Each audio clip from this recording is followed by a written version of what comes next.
All right, again, thank you everyone for making the hike out here. This is session BRK3300, and we'll be doing a deep dive on Azure NetApp Files. I'm joined today by several co-presenters. So my name is Andrew Chen. I'm one of the PMs in Azure Storage responsible for building Azure NetApp Files jointly together with NetApp. I'd also like to introduce Prashant Desai from NetApp, who's my PM counterpart, and Lee-Chun Lee, who is another one of the Azure Storage PMs working on this project. So the three of us are a team. And then also later we'll be having one of our partners join us to share some of their experiences with Azure NetApp Files since the early days. So in terms of what we'll hopefully accomplish during this session, fairly straightforward. Hopefully you will walk out of here with a very clear understanding of Azure NetApp Files, including all of the core service concepts, capabilities, what it can do, some of the key things to think about in deployment. We'll peel back the covers a little bit and expose a little bit about how we built it and some of what makes it a very unique and differentiated service. Also help you identify sort of key opportunities or things that you can do with Azure NetApp Files and basically be able to put that together, access resources that are available, and just sort of begin your journey to Azure with enterprise file-based workloads. And so from an agenda standpoint, it's pretty straightforward in terms of addressing those items. We'll basically do a very comprehensive and deep walkthrough of Azure NetApp Files, including key features, capabilities, deployment considerations. To keep things interesting and lively, we'll sprinkle some demos in along the way to illustrate the concepts that we're talking about. We'll close with perspective from one of our partners, and then we'll end up with some Q&A and have some time for discussion. So jumping right in, I think it's probably worth stepping back and setting a little context. One of the questions we've sometimes been asked is, geez, is there even a place for file-based storage or file-based access in the cloud? Isn't that sort of an old concept? But if we take a look at some of the key stats, one is that although the cloud journey is well underway and this space is continuing to mature very rapidly year on year, the majority of enterprise workloads and mission-critical workloads continue to remain on-premise, and that's heavily a statement of capabilities gaps that exist today. And then of those that are still on-premise, that are using external storage, about half of that is still using file-based storage, right? So that's still a very deeply entrenched space that's very well utilized. And to sort of add to that, this is still by all means a growth market, right? So overall in the cloud, we're experiencing a very sort of rapid explosion in demand and growth. And storage is absolutely a part of that, but file storage and the use of file protocols specifically is still really healthy, right? So still an eye-watering number of exabytes by the end of the decade, growing at a very healthy clip. And this scores pretty well with the feedback that we've received from customers and sort of a lot of the initial requests that led us to begin the journey of developing Azure NetApp Files, which is customers want to begin their journey to the cloud and be able to move their workloads, but they want to decouple the decision or the requirement to have to refactor or re-architect those applications with the ability to move to cloud, right? So they may not be wanting to look to do a replanning. They may want to do a lift and shift or take that journey in more gradual stages, right? So they've absolutely asked for file-based services in the cloud. And what they've really cried for is something that is fully managed, right? So in fact, I just had a customer tell me again today that in the cloud they stood up some sort of a self-managed file server or virtual appliance, but the complexity of that solution and the management overhead is becoming untenable, and they really want a fully managed solution, but one without compromises from a capabilities, performance, scale, and particularly availability and resiliency standpoint, right? And so this is something we've received pretty strong feedback that folks want, but they want to do it without making trade-offs in those key attributes. And so to that end, we've jointly partnered with NetApp together to deliver Azure NetApp Files. And it's probably a good point in the talk to lay out one of the key takeaways. If there's only like maybe less than 5 things that you remember from this talk, one of the very key ones to understand is that Azure NetApp Files is a first-party Azure Microsoft service. So this is something that we have done in joint and strategic partnership with NetApp, and absolutely there is very significant IP and technology contribution as well as support, integration, operations from both companies. But at the end of the day, for the customer experience, it is sold and supported as a Microsoft product. And so what that means is that if you are an Azure customer, for example, if you are an EA customer and you have EA commits, consumption of this service counts against those commits. You would transact it and consume it, same as any other Azure service, and it'll just show up as a line item on your Azure bill along with other Azure resources. So there's your VMs, there's your disks, there's your blobs, and there's your Azure NetApp files, all very consistent. As another example, it can be transacted through CSP, so you can buy this through your CSP, or if you're a CSP, you'll be able to resell it. And from a support standpoint, again, not because of issues with integrating the companies, but to make sure that there's that confidence that there's a one throat to choke, support is purchased and consumed through Microsoft, right? So whatever support entitlements that you have against Azure also are used for Azure NetApp Files, and Microsoft is responsible for ensuring that end-to-end, if you have a support case or a trouble issue, that is carried through all the way to resolution, right? So you can purchase this with complete confidence. And I think the one other thing I'll say is that this was envisioned from day one as a long-term and durable partnership between Microsoft, Azure, and NetApp. So it's something that we view as actually a platform for what will be in the future an ever-expanding portfolio of data management services, and is something we're both significantly committed to. With that, I'll pause and actually turn it over to Prashant for a few minutes to talk about Data ONTAP and some of the capabilities that it brings to the service. What a journey it has been. The last year and a half, our engineering teams working together, including numerous hackathons in Redmond, to build this service to make sure that we bring all the goodness of ONTAP, HA, high performance, low latency, all the data management goodness, all of it for you as a cloud service without any compromise. That has been the endeavor and the singular vision of this team working together. And to add to that, the vision extends, as Andrew said, it's a long-standing vision to go beyond open source workloads, to look at hybrid cloud. How can we enable customers to create a seamless experience in a hybrid cloud environment that spans on-prem and Azure? And last but not the least, one of the design principles has been security. Our goal has been to leverage the best of Azure platform and ONTAP to deliver for you an extremely secure storage data management solution in the cloud. For those of you who don't know, we are in preview right now, available in US East location, and we'll be jumping on to US West location in the October timeframe. Azure NetApp Files, all of the information is available on azure.com, so we invite you to go visit and sign up for a preview. But at this stage in time, I think a lot of you are wondering, well, what can I do with it? ONTAP, with its long history, 300,000 customers, 25 years, #1 storage OS, ONTAP has been used for a wide spectrum of workloads. Any vertical you go in, finance, oil and gas, EDA, tech, you talk about it, ONTAP's a cornerstone there. For a number of reasons we'll talk about in the presentation. But if you talk about distinct scenarios, let's keep it simple. If you are thinking about migrating workloads into Azure, if you have any open source Linux footprint, this is a no-brainer. You do not have to think about re-architecting your applications. You do not have to think about performance, data management. Simple, move it onto Azure NetApp File, save a lot of time and energy, and do something more innovative with it. Second one is, sure, you're building a lot of new applications. You go to the cloud to build simple, scalable, high-performant applications. If you talk about scale, you want to scale up and scale out. Well, how are you going to do it without high-performance shared access? This service gives you simple, high-performance shared access that allows you to do a lot of it. Nor can you build simple applications. You want to do CI, CD, continuous integration, continuous delivery. How to enhance apps.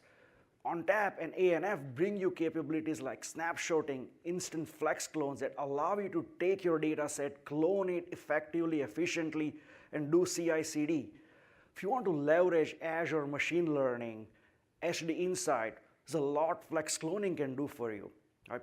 Instead of having to make copies of hundreds of terabytes of data, which a data scientist or a machine learning engineer would want to do for retraining, instantaneously you can clone those copies, and you can create tens or hundreds of environments for machine learning, for analytics, for DevOps.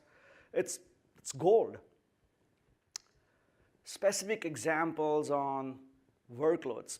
We had a lot of customers come to the booth over the last few days, talk about, well, I have NAS sprawl in my data center.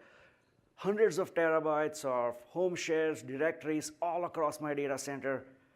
Can I move it into Azure NetApp Files? Yeah, of course. You should expect no more. You use enterprise-grade file shares on-prem. If you move it to Azure, you deserve nothing less. Enterprise applications, we spoke a number of them. Commodity off-the-shelf applications, custom-built applications, those demand high throughput, low latency, high IOPS. And then it's enterprise applications. You want data management, creating snapshots, cloning, data protection. It's a no-brainer there. We go further down and we talk about database applications, Oracle, SQL Server, SAP HANA. All of those, Oracle's a big, NetApp carries a lot of footprint on NFS on-prem on Oracle. So database workloads, business critical workloads are a natural fit for the premium and the extreme service level that we offer. Net, the key takeaway really here is if you have any kind of open source or mixed mode footprint on-prem, start looking at ANF, sign up for the preview. To understand how the service is consumed and available in Azure, I think we start first with how Azure NetApp File resources are available in the Azure portal or through the Azure Resource Manager framework. At the highest level is if you have an Azure subscription, you're ready to go, you can start using the service. First click is you create a NetApp account. The NetApp account is tied to a region. You can create multiple Azure NetApp accounts. Once you have an Azure NetApp account, you can do it either through the portal or through API, and in the future through Azure CLI. You can then go in and create a pool of capacity. Again, you can have multiple pools of capacity. A pool of capacity is capacity you provision and you buy. And from underneath the pool, you can create any number of volumes. At the end of the day, all you're interested is in creating a volume and mounting it and accessing on VMs and containers in your Azure environment. So under a single Azure subscription, you can put in petabytes of storage that can be divvied up across accounts, across pools, and you can have hundreds of volumes. Some of the properties of the volume are quota. So when you create a volume, you have to specify the quota of the volume, and that not only assigns storage, amount of storage to the volume, but it also assigns IOPS capacity, performance capacity to it. Capacity pool has capacity and another attribute called service level. That is what the premium note here denotes. The service, it is designed to deliver 3 types of performance tiers. What we have in preview right now is the premium service level, SSD class performance.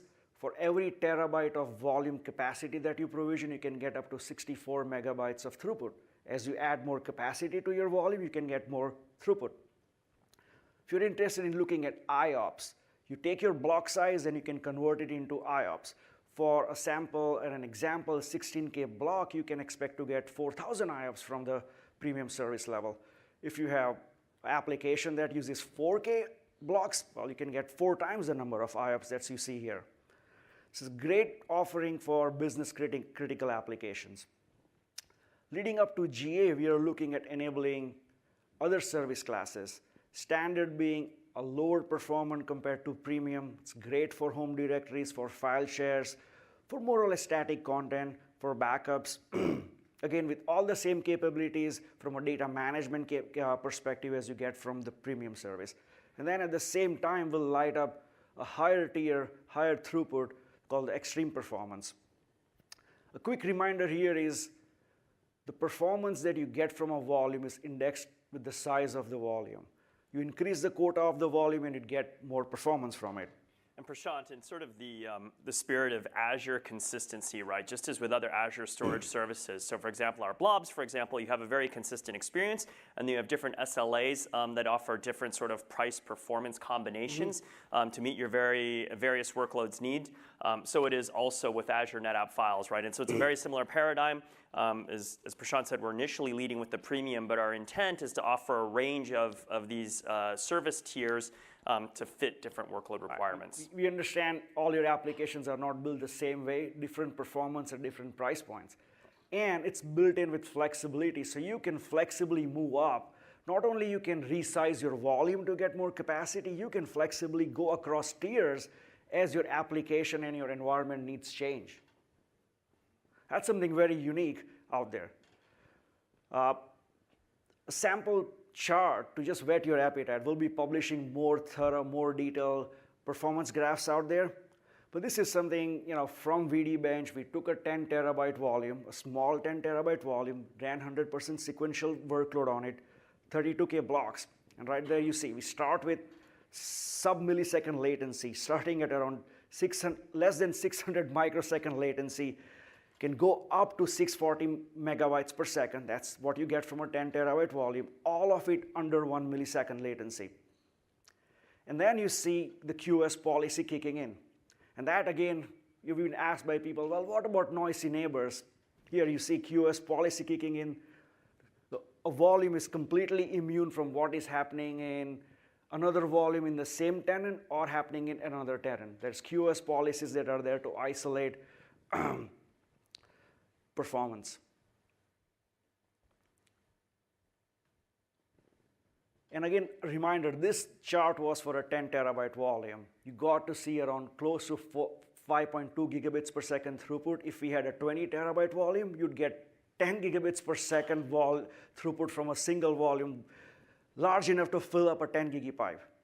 And all of this scales linearly as you add more capacity to the volume. To round this up, I think let's walk through a live example of creating a capacity pool and how it looks like. We'll walk through the details. So the example starts with a user configuring a 4 terabyte capacity pool. You can clearly create hundreds of terabytes of capacity under a pool, but this one talks about a 4 terabyte pool with the premium service level. And then you go in and you say, well, I want to create 3 volumes. 3 volumes, the first one with a quota of 2 terabyte, and you get 2 times 64 megabytes per second QoS, that's 128 megabyte. Third one, 200 GB, and then 1 terabyte. And they have QoS applied proportionate to their size. So from your 4 terabyte pool, you consume 3.2 terabyte, and you have around 0.8 terabyte available. That could be used to create other volumes, or you can come in and resize the existing volumes and give them more capacity. As your applications or your users write data to it, there will be capacity consumed by your active file system. Capacity consumed by your active file system is reported in terms of logical capacity. This is not raw or physical disk capacity. This is the amount of data you write to the file system. And then as you take snapshots, this is incremental capacity. We're not creating copies of your data. Fractional capacity used by snapshots will be proportionate to the change rate of your data, but you can create multiple snapshots and only use a fraction of your volume quota. In the scenario where, let's take the middle volume, your application keeps writing to it, and we've been asked what happens in an overage scenario. The number one design principle for us is never have data corruption, never have data loss. We never want to reject data write. So in an overage scenario, we'll make sure that even though your provision volume size is 200 GB, and if you exceed it, the active file system size will grow beyond it. We will not reject writes. You'll be alarmed. You can configure threshold crossing alarms so you can be notified when you are in an overage scenario, either at the volume level or at the pool level. But net, you'll get alerted, but writes will be successful. The use volume size will grow, and based on your alerts, you can come back and either increase the size of the volume, provided you have enough quota in the pool. If you are out of quota in the pool, you can actually increase the size of the pool. All of it can be done dynamically, programmatically, either through API or through the portal. But there is complete flexibility. You can come whatever time and increase the size of the pool. And last, and a big point is, what are you going to be built on? You're built on the size of the pool that you created. And like any other Azure resource, it's fractional billing. So if you create a pool, you use it for 2 hours and you delete it, you get billed for just 2 hours, not for the entire month. I think at this point, I'll hand it over to Andrew to walk through the architecture. Yeah, thanks, Prashant. So peeling back the covers a little, let's, over the next few slides, we'll walk through some of the key architectural and deployment concepts. And we'll take a couple different spins on this as we go. So the first thing is, again, you can see here sort of the big blue boundary is Azure, and later as the build goes out, the blue lines sort of represent the control plane or what's happening from a manageability standpoint, and then the purple lines represent the data path or the flow of your data. But one thing that you want to be really clear on is all of this is within the boundaries of Azure. So if any of you had a chance to go see the storage deep dive yesterday, Tad Brockway and Jerry Snover's excellent talk. He talks a lot about, Jeffrey Snover, he talked about a lot about security, right? Everything that we do to harden Azure. We're constantly trying to break in to ourselves, right? We scan for security at every component of every element of the service.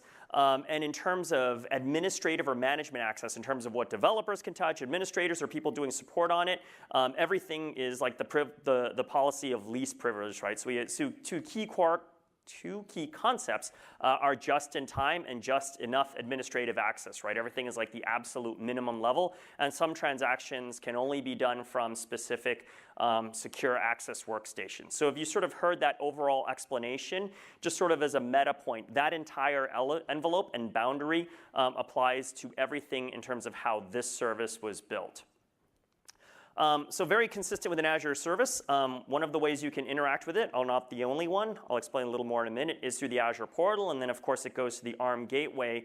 And then when you're dealing with Azure NetApp Files, it interacts with a new resource provider that was developed, which is the ANF resource provider. And that component then subsequently talks to several different components, right? So the ANF resource provider is an Azure resource provider that was designed for this service.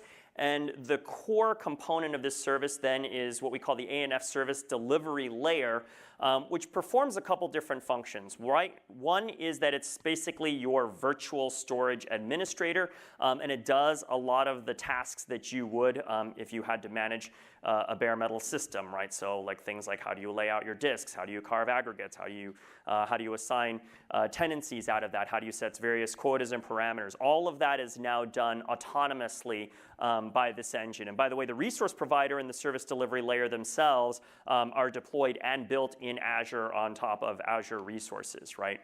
And then the other core thing it does is effectively manage the fleet, which I'll talk a little bit more about. But if you think about then inventory placement, who goes where, how much resources, how much capacity do I have left, how much performance headroom, all of the heuristics that are required to make sure that that goes autonomously and smoothly at scale is also handled by the service delivery layer.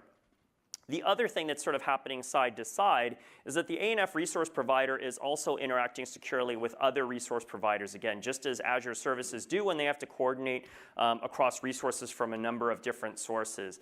And the most notable one here is the network provider, because the thing that we have to do besides provision the storage is connect it up so that you can consume it, right? So the network provider is then talking to its regional resources, and together the two of them are interacting with a variety of bare metal components. So at the beginning of the session, I mentioned there's sort of a few key takeaways, and one of these is that this is a first-party Microsoft service. Another sort of Q&A or FAQ or misconception that we've gotten from people who have asked is this running in virtual machines somewhere or whatever? And the answer is no. These are bare metal systems that are hosted inside the Azure data center and automated and orchestrated to integrate with Azure. So we have a fleet that consists of a number of NetApp appliances, which I will get into a little bit more, as well as a switching and network layer that was built specifically for the purpose. And basically, the two automation engines are working in concert to do the necessary routing, provisioning, tenancy management, and deployment so that then the tenancy that you have in that fleet and the volumes are then delivered securely into your VNet. And the intended paradigm for this service is that it's consumed securely and privately from within an Azure VNet. So there are some services or things where it's like a public endpoint IP address, like our blob object storage, and that's sort of not the intended means of access here, which is, we think, pretty consistent with how enterprises generally tend to consume storage. And maybe I can add is, not only it's developed like any other Azure service, RP framework, ARM framework, integration with network RP showcases what can be done in the future with respect to integration with other Azure services. Yeah. Databox, HD Insight, this is just a starting point, and it gives us hooks to plug into a lot of other Azure services. Absolutely. So again, which is a really great point. Again, this is envisaged down the road as something that's sort of a broad portfolio of capabilities and integration points, and this framework will allow us to do that very scalably.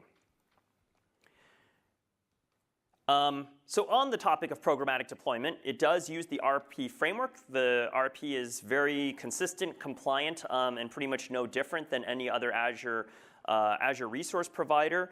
And so from a security standpoint, all of those constructs, so identity access management, RBAC, the ability to sort of set roles and set control over who can do administrative or control plane operations on your ANF deployment is all consistent with the ARM framework. And you'll actually sort of get to see that when we go through the walkthrough later, as well as all the different methods of access. So the one we've sort of leaned most heavily on to date is the portal. But of course, the portal is just sort of a front door. You can also work against the resource provider through APIs. Over time, we will be publishing the SDKs so that you can develop against it from your favorite environment or language of choice. Also, we will be offering in the not too distant future, Azure CLI and PowerShell commands so that you can use whatever sort of scripting you prefer. And then another one, of course, is the ability to deploy it programmatically through ARM templates. So if you want to orchestrate or coordinate complex deployments that use a lot of different Azure resources together, you'll also be able to use ARM to programmatically deploy ANF as well. Again, pretty much same as the way you would interact with sort of the objects or constructs in any other Azure service. And so what you'll be able to do are the control plane operations or CRUD operations against sort of the key concepts. So as Prasad mentioned, hierarchically, and these are all basically Azure resources and objects, you have the account, which again is like a very parallel concept to a general purpose Azure storage account. It's just a different one that's specifically for this service. You can interact with your pools, and you can also interact and transact against your volumes. You can get properties such as your mount target. You can take and control snapshots or control restore operations, and you can also set your export policy. More on that later. And in the future, as we develop the other capabilities like replication relationships and all that, again, all of that will be controlled programmatically through any of your preferred means of access through ARM. One thing that is important to note, though, is that this is for control plane operations. Data plane operations or being able to interact with the volume is still through the traditional NAS protocols, not RESTfully being able to program against the data plane itself. And this was a conscious choice from a security perspective. Yeah. So now I'm going to take a different spin at the architecture, starting with the fact that, again, these are fully managed bare metal systems. And what does fully managed mean, right? So we have a fleet of NetApp systems, and all of sort of the administrative support and lifecycle operations are completely handled either through sort of process integration or our data center operations, or autonomously through the SDL that I mentioned earlier. So if you think about all of the administrative tasks or all of the things that go with typically managing on-premise storage, having to roll software upgrades, having to do lifecycle management, break fix, end-of-life decom or migration, all of that is now handled autonomously as part of this service, right? The same benefits that you expect when you run something in the cloud, it's fully managed here, right? We're not hosting the systems, we're managing them and providing a full service. These bare metal systems, the way they were architected to be deployed is around high availability and durability. So really important that these things are highly bulletproof, and that's been one of the limitations of trying to do sort of roll your own IaaS file services deployments in the cloud is sometimes limitations on being able to achieve these things, right? So if you're familiar with NetApp deployments, sort of our lowest atomic unit is a NetApp cluster, which consists of multiple nodes, which in of itself is a very highly resilient construct, right? So you can survive multiple node failures. It already does a fair amount of automatic load balancing and has a considerable amount of redundancy. And that's just one unit in our fleet where we have multiple stamps. And so then if you look at the resource pool that the orchestrator has to choose from, it can place tenants across different stamps. It can migrate them for load balancing purposes. For example, if there's performance headroom or capacity outage issue, it can do all of that autonomously, scale and grow, or do things for like maintenance or end of life cycle operations. So from an HA standpoint, that's how it's architected, sort of from the bottom up. And then it's natively integrated into the Azure network. So a big part of sort of this last year's journey where our devs have been side to side and spending time on the hackathons is how do we most effectively integrate this so that it's highly performant, right? And so if you're familiar with some of the other methods of deploying your favorite on-premise array against the cloud, a lot of them involve using a WAN technology, something like an express router. In case of some of the other options, something like a direct connect. And this is not that. This goes significantly beyond that. So these systems are sitting in Azure Data Center, natively integrated into our software-defined network. And that provides a couple key benefits. One is we have sufficient bandwidth to fully utilize the full throughput of each entire cluster. There's basically no throughput limit there. We also can deliver very low latency, as you saw from the performance chart there. And it makes the deployment experience very easy, right? For example, if you're in a colo environment and then you have to buy ports, you have to set up the WAN connection. Here you can do this, as you'll see in the demo. You can go from complete scratch, absolutely nothing, to a full deployment in about a minute or so. So it's extremely fast, and again, you're sort of interacting with very familiar Azure concepts and objects as you go about doing this. Dedicated tenancy and IP space. So we also want to be clear, we have a fleet of resources. This is the same as we do for Azure, and it's the service, or sort of our overall inventory, is operated in a multi-tenant fashion, but your tenancy is absolutely secure. And we've combined IP that both NetApp has possessed and matured over decades, as well as all of the things that we've done from Azure. And again, a combination of what they're doing on the storage side for secure tenancy, the assignment of logical addresses and sort of segregated and dedicated IP spaces. On the networking side, segregating those into distinct VLANs and wiring those through into your private VNet so that your tenancy is completely isolated, both from a performance, security, and interaction, as well as access standpoint, through and through from the raw deployment all the way up to consumption. And then finally, data protection, right? So the golden rule of storage, as always, is whatever you do, don't lose the data, right? And then, of course, provide access to the data. And so a couple things, starting very foundationally, we have multi-parity protection on the devices, so the ability to survive more than one drive failure while the data is still protected. From a privacy standpoint and security standpoint, the data on the media is encrypted with FIPS 140-2 compliant encryption. Today, that is with service-managed keys, but in the future, so stay tuned, we will be offering the ability to do customer-managed keys, so the data at rest is encrypted. Also, have you heard the talk yesterday where we talked about the magnificent drive shredder chipper, where all defective drives go to die? Same thing applies here, right? So if we have a device failure, data-bearing devices don't leave the Azure Data Center. There's no chance that some drive somewhere is going to leave with your data on it and be out in the wild, right? Again, that same security envelope applies to everything that we do in Azure. And then sort of at the logical level, checksumming, so that upon a write commit, you can be sure that your write was landed successfully. There's no data corruption, no data loss. And then ongoing background scrubbing, integrity checking to prevent sort of all of the sort of mid to longer term bugaboos like silent bit rot, data corruption, degradation of your data bearing device. So all of that end to end exists in place to protect your data, and at a very fundamental level, again, since these are unengineered systems. So then, the constructs of how you consume the service. So The work that the networking team on the Azure side did to contribute to the integration is based on a pattern that's called service VNet injection. So if you have some curiosity about this further, this is something that we're one of the very first to innovate in this way, but as part of a broader pattern that the network team has for using services in Azure. One of them is the injection of a service like Azure NetApp Files. Another pattern that we have is for service endpoints. So if you use something like Azure Blobs, which has a public IP or a public access, and you really want that to only be consumed in your VNet, this is also sort of a leverage of the same concept from a networking perspective.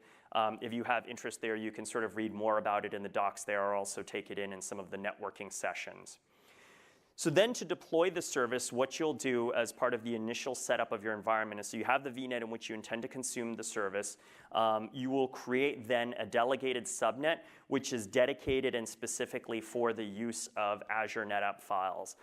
So basically you assign an IP range, and then upon volume creation or first volume creation, the service may deploy an Azure NIC within that subnet that basically sort of represents the object that is sort of anchored to the IP address that's being used. The reason for the delegated subnet is twofold. One, we received feedback from customers during the preview phase that says, hey, this, I'm going to consume this, it's network attached storage, so I'm going to consume this over the network, but how do I know that, the IP range is something that's not going to collide with sort of what I'm planning to do with my other resources? And so this allows you, the user, to specifically assign and set aside how much resource and what range, and make sure that that's sort of compliant with how you've architected everything else that's going into your VNet. But then it also gives the service the latitude that it needs to deploy the associated resources that it requires. And so what happens is then periodically it will deploy a NIC, which I mentioned is sort of that entrance point.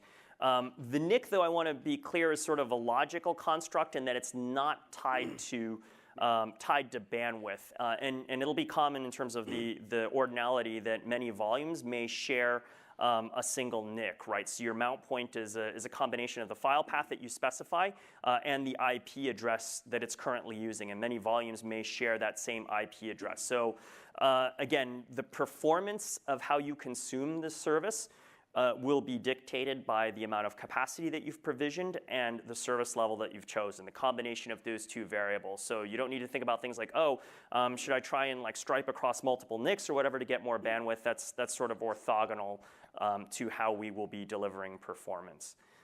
So if, however, there's a need to take on an additional IP address in the deployment, the service will do so autonomously.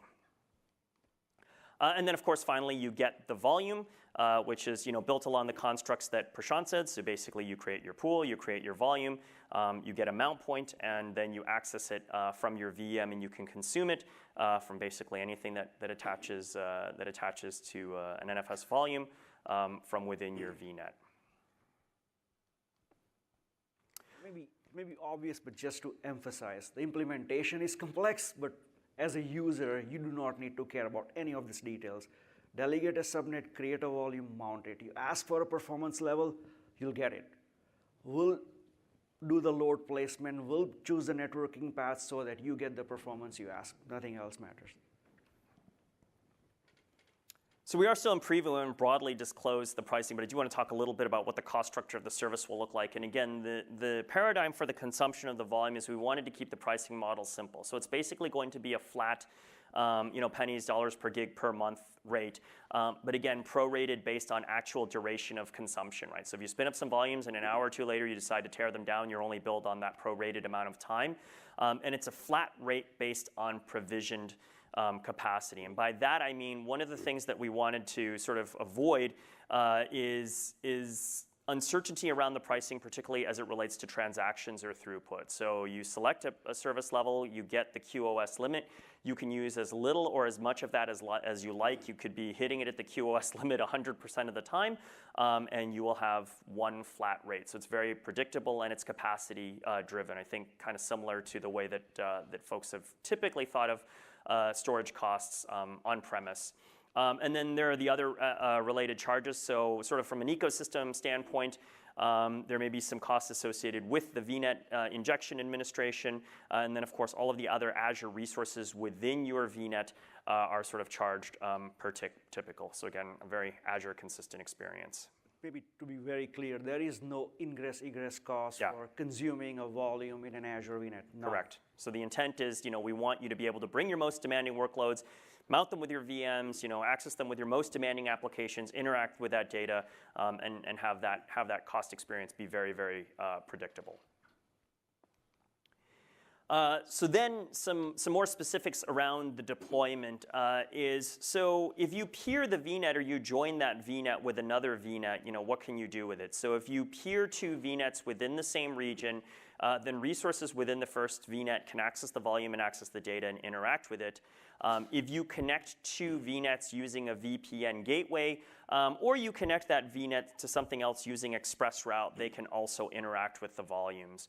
One key consideration right now is if you peer VNets across regions using the relatively new feature there, access to the volumes across regions is not presently supported. We understand that's a pretty key or canonical scenario, so that's something that we're working on, so again, stay tuned, but that doesn't work. You can join them across regions using a VPN gateway.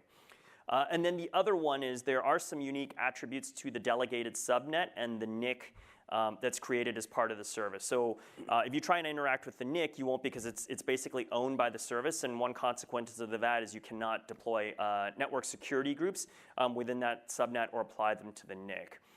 If you do need to sort of use the concept of a network ACL against the volume, you can define export policies, which we'll get to when we talk about some of the security concepts in a moment.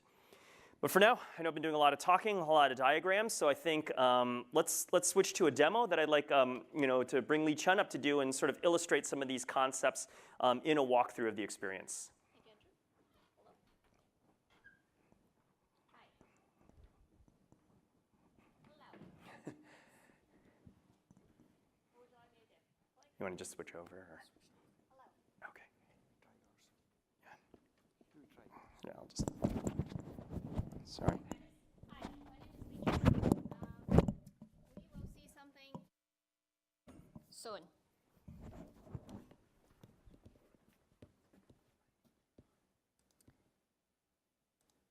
Okay. So just like using any Azure service, you can provision NetApp resource directly on Azure portal. So right now, again, our service is in limited preview. It's only available in a private portal.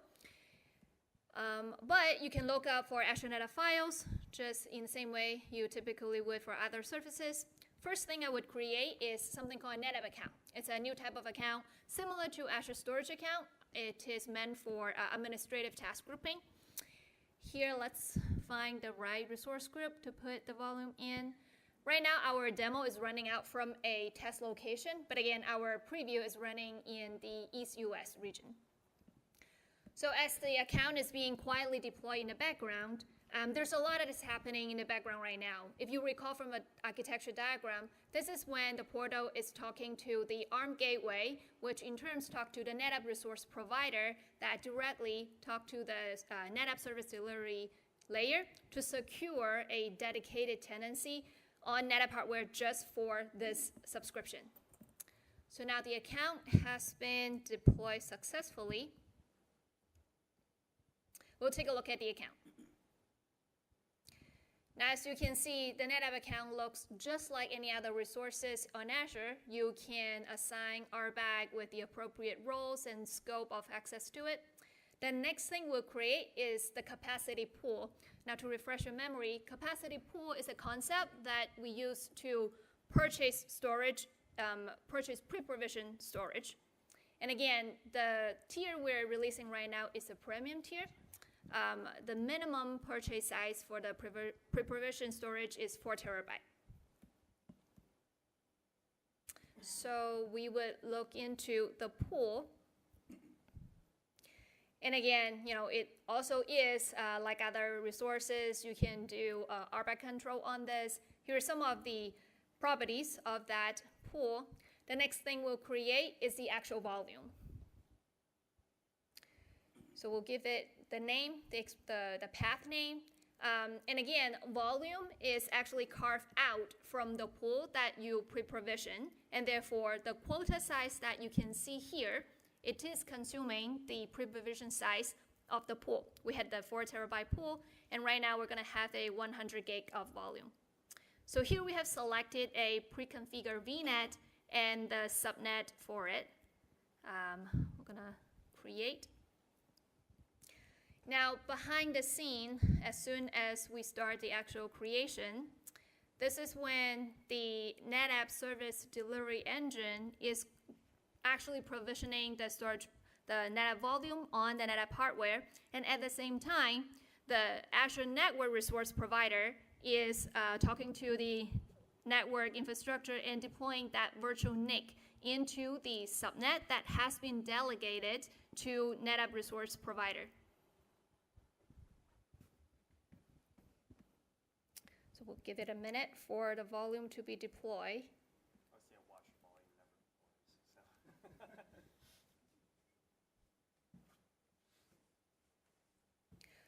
But as soon as the volume is deployed, you can see this is about 3 minutes time. We have start from with absolutely nothing to you have a volume that is ready to be mounted, compared to the amount of time that it might take you on premise to provision a NetApp resource.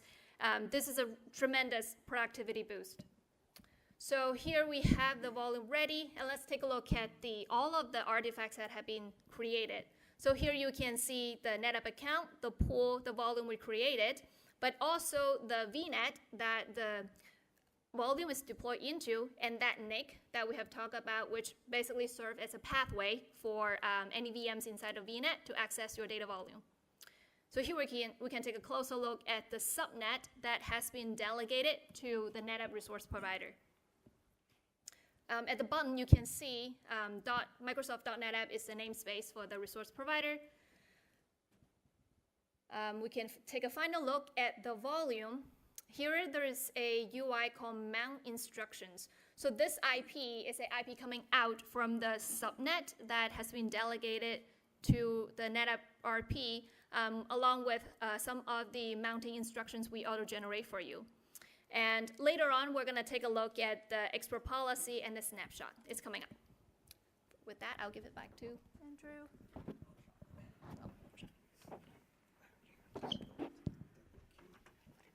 So as we move forward, we'll talk about security. Andrew mentioned all volumes, any data that you write to Azure NetApp Files is by default encrypted.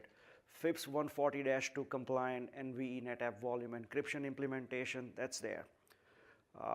In addition, if you want to control who can access the volume, again, the IP address is private to your VNet. It cannot be accessed outside of your VNet unless you want it. But even then, within a VNet, if you want to control who can access the volume, we have export policies. Per volume, you can configure 4 or 5 rules, and you can control by IP address, by subnet, by protocol, which clients, hosts can access the volume, and also the manner in which they can access or not access the volume. And as we enable more protocols, SMB going forward, you can actually do this enablement per protocol, protocol version, and type of protocol. Security is an ongoing journey. We take it very seriously. And as Andrew mentioned, for key management, we'll be enabling external key managers. So not only can you can manage and keep your own keys. We'll support external key managers. There'll be an extension supporting Key Vault will be an extension. And then in addition, a lot of other goodness that's baked into ONTAP that will be enabled. We talk about NFS. We understand a lot of customers in the cloud want client-side encryption. We'll be using ONTAP support for Kerberos, PHY, and PHY-P to not only support authentication, but also encryption of data on wire. LDAP for signaling and sealing. If you are from the SMB world, this is very similar to SMB v3 signaling and signing. Those are some of the capabilities we look forward to enabling on this service as we go forward. And then, at this point, you should ask, How many of you have a storage background or an ONTAP background? Right. Good news for you. You can forget all of that. How Waffle works, how ONTAP works, reclaim the space, and get some more valuable information. I'll walk through some details, but it's irrelevant. You shouldn't care about it. So, as you know, ONTAP people, it's all pointer magic, pointers and metadata in Waffle space. When you write anything to a file system, blocks are written to the disk, and the active file system has pointers and metadata there. As you take snapshots, snapshots are basically pointers to the block on the file. And in this example that we saw, I'll go back. We started with blocks ABC. You had a snap one here, and then wrote another block. We didn't rewrite block B because there was a snap using it. Waffle goes out and writes another block B1, and all you do is pointer magic. Now, your point in time 2, you create snapshot 2.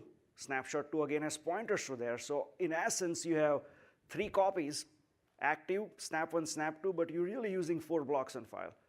Incremental space, extremely fast and efficient. That's the point. But the macro pointers, you guys don't need to remember any of it. Just use the service. We take care of it. You get the benefit of extremely fast performance snapshots, which are time and space efficient.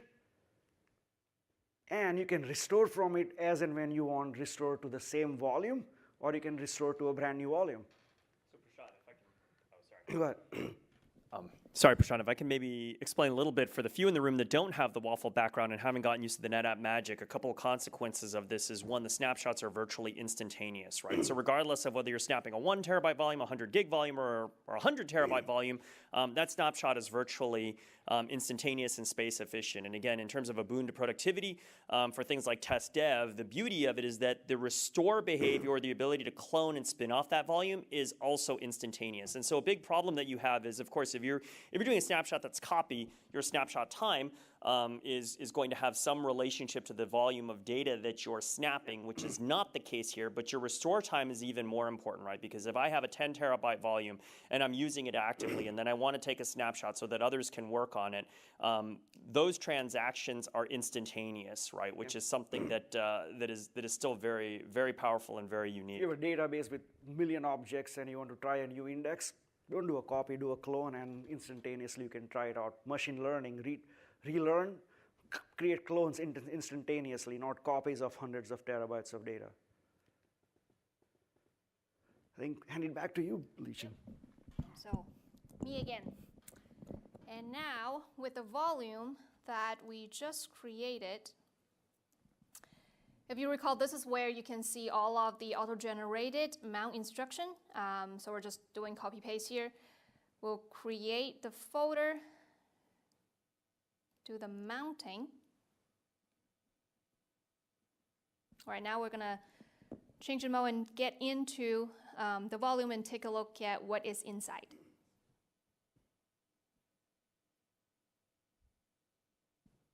Right, so here you can actually see the hidden snapshot folder. Now we're going to try create a sample file.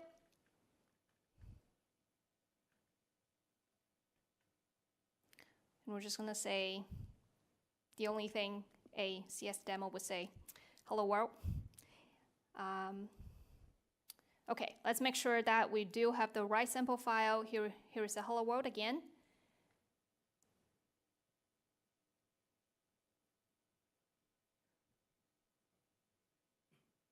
And now we're going to try to go back and create a snapshot of this volume, and then we'll show you that inside the hidden snapshot folder, you will be able to see the sample file. So to create a snapshot, it's just as simple as a few clicks on the portal.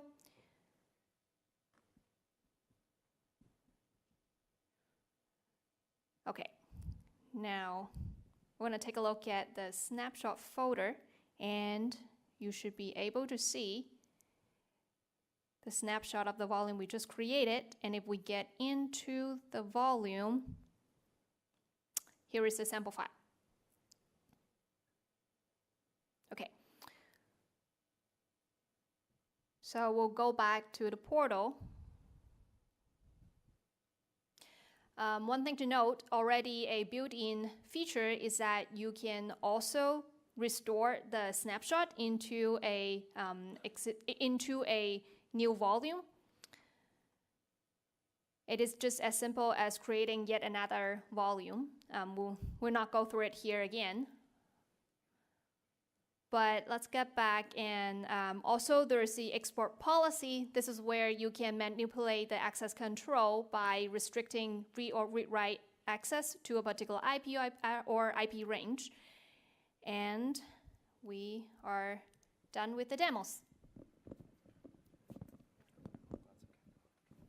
All right.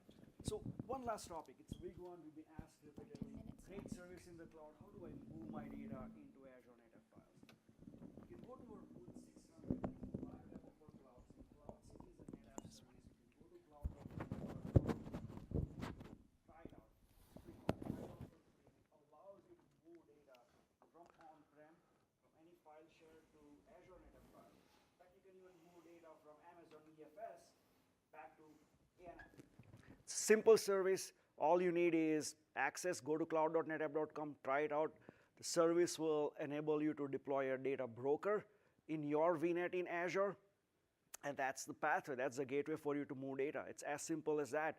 We had customers, depending on the size of your pipe, who moved 30, 40 terabytes in a day and in aggregate petabytes of data. It's a very effective service. Does incremental transfer. We encourage you to check it out. Sorry, as you can tell, we're having some logistical difficulties with the mic. I think the one other thing I'll say is Cloud Sync is sort of the first version of a data mover that we have. And again, we understand you need a data mover to get anything going in the cloud. But again, sort of stay tuned in this space. We intend to offer much more sophisticated sort of replication and hybrid migration capabilities, particularly for NetApp on NetApp, although certainly not restricted to it, going forward.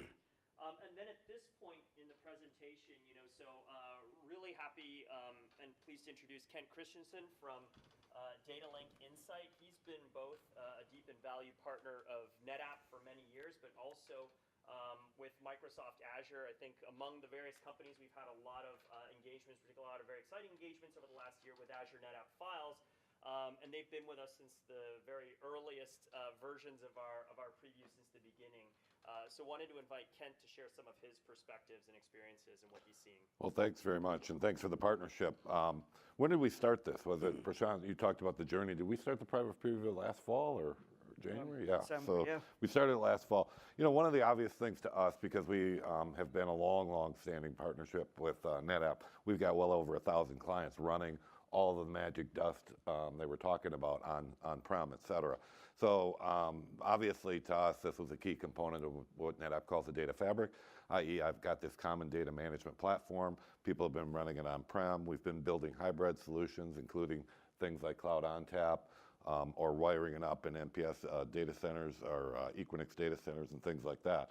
And having the cloud version is critical. So our clients, even if they're early in a cloud vision, as they start thinking about that today, you can kind of say, well, here are all the different ways you can start migrating these applications and leveraging cloud with a common data management platform. And there's really no other storage company that's got a story like that. One of the interesting things is, as you saw, the demo is so easy, right? That everybody's like, oh my gosh, I should use this for everything.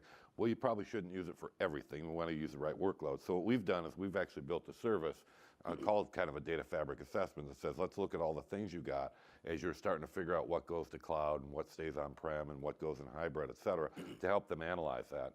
And it helps simplify that. So that's a service we built. As you get to the broader picture, this is something we do across broad applications. So as clients are sitting here saying, here's all the applications I got laid out on the table, I'm trying to figure out what can and should go to the cloud. So we do these application assessments. And clearly, all the stuff that are mission critical, as you mentioned, a lot of these are still on-prem. They're trying to figure out which of these Linux type applications can I get to the cloud. Well, obviously this is enabling technology where some of those were a bigger challenge before. As we step a little bit further away from IT, as we start saying, look at all the services we see, and some of the guys in IT will know about a project. So, there's actually a true story about a company doing genomics processing, and even the IT guys said, hey, you seem to be having some challenges with doing this purely 100% in the cloud, so maybe we can help you with some service levels. And they were having challenges in consistency and performance and stuff, all things that this will solve, right? So initially, we wired that up in the way this started, which was Equinix connected to Azure and gave them 10x the performance and consistent performance. But as they started thinking about how they want to consume it, which is what you do with cloud, they're saying, well, wait a minute, why do I want to give a limited sandbox to the data scientists? Why don't I give them the ability to spin their own stuff up? And so they're taking that implementation and saying, look, I need to start planning on running this on Azure NetApp Files. And I guess the last one we've been talking about, which is maybe most exciting, we've got a division of Insight called Digital Innovation, or some people know it as Blue Metal. It actually was Microsoft's Global AI Partner of the Year. And so as we bring them in, and at first, they look at it, and to them, IT is a lower life form. And so we say, hey, we've got NFS, it's really fast. They're like, I couldn't care less. And then we started talking about, wait a minute, we can give you HDFS, sub-millisecond latency, tie it into HD Insights and Databricks. All of a sudden, they're like, okay, that now enables deep text learning, et cetera. So probably our next stop will be Insight, where we plan to be on stage and take that as a demo and say, here's how the AI guys are leveraging this technology. So again, across the board, a very strategic solution for us. Yes, and we'll be starting preview for HD Insights. We have a plugin for HD Insight that can use Azure NetApp Files as the storage layer. If you're interested, please talk to us. Thanks so much, Ken. Really appreciate it. All right, so I think we're winding down on the session. Just a few more things. So one, feel free to take a picture of this. Some of the resources that are available to you. So we did put a blog post up when we announced our preview a couple months ago. And through that or here, there's some links. There is documentation in azure.com, as well as a product page for Azure NetApp Files. So again, this is all part of under the azure.com properties. And then of course, as we get later in the conference, our related sessions that are yet to be live sort of dwindle. A couple sort of that are related from an IT pro perspective is a data migration session that was actually held yesterday. But feel free to check out the recording as well as a backup and DR talk that's coming up later this afternoon. And then for the Azure Storage team as a whole, we do have a social hour that's later this afternoon. So please feel free to drop by. It's in 208. Across from the main expo. And with that, we'll wrap up at least the scripted portion of our talk and then turn it over. If there's any folks for Q&A, please feel free to step up and ask or catch us afterwards. But thanks again, everyone, for their time, and hopefully see you on board with Azure NetApp Files soon. Thank you.